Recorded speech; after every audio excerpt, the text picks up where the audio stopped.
Pyrimidine degradation is the process by which the body breaks down the pyrimidine bases like uracil, cytosine, thymine after the DNA and RNA are degraded. Unlike the purine metabolism, the pyrimidine degradation does not produce uric acid, making it clinically different and generally less associated with crystal deposition diseases like gout. In this video, we will simplify the entire pathway step by step so that it becomes easy to understand and easy to remember. Coming to the first step in the pyrimidine degradation is the formation of the pyrimidine nucleosides. It begins with the breakdown of the nucleotides into nucleosides.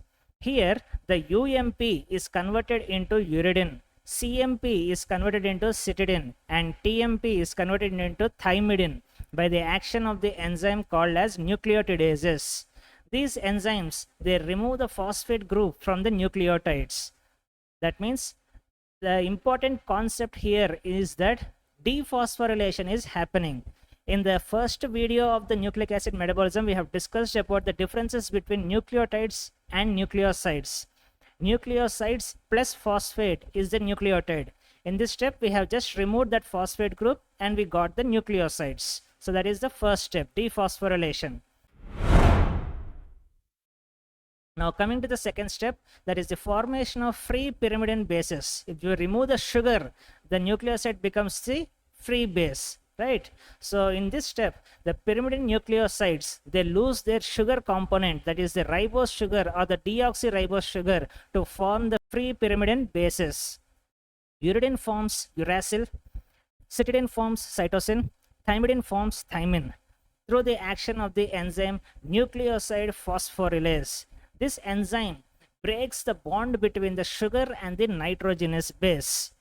Then cytosine can then undergo deamination by the enzyme cytosine deaminase to form uracil. So this step mainly involves the removal of the ribose sugar or the deoxyribose sugar and ultimately is resulting in the formation of free pyrimidine bases. Now the third step is the reduction of the pyrimidine bases.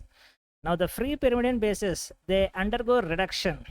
The uracil is converted into dihydrouracil and thymine is converted into dihydrothymine by the enzyme dihydropyrimidine dehydrogenase. This reaction requires NADPH as a cofactor. The double bonds present in the uracil and the thymine are reduced by the addition of hydrogen using the NADPH. Because of this, the ring becomes more saturated, producing dihydrouracil and dihydrothymine. So the key chemical change here is the conversion of the double bonds into single bonds by addition of hydrogen atom. Now the fourth step is the opening of the pyrimidine rings. The pyrimidine rings are opened and broken.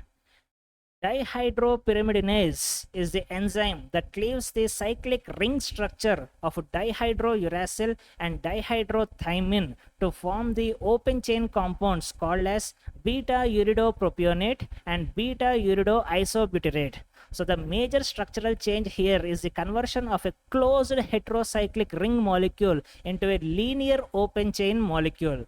Next, what happens to this β-ureidopropionate and β-ureidopropionate? So there is a formation of the final products. This is the final step where the open chain compounds, they undergo further breakdown. The β-ureidopropionate, it loses carbon dioxide and ammonia.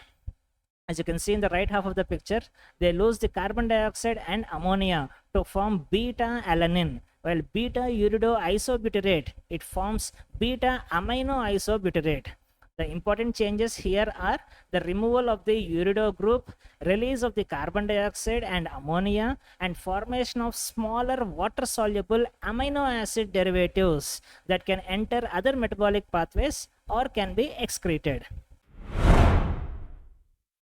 So let's see the fate of the final products, that is the free open chain products that we have discussed. First is the β-alanine.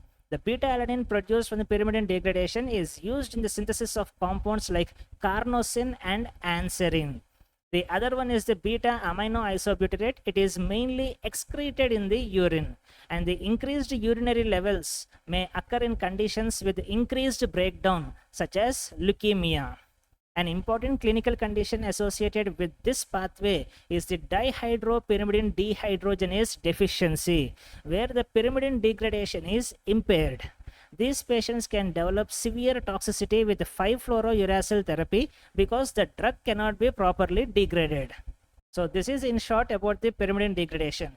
You have already understood the structures in the synthesis video, and hence in degradation video we didn't discuss about those in more detail. It is basically the reverse of the synthesis. So if you have understood the video, like the video and subscribe to the channel, and see you in the next one.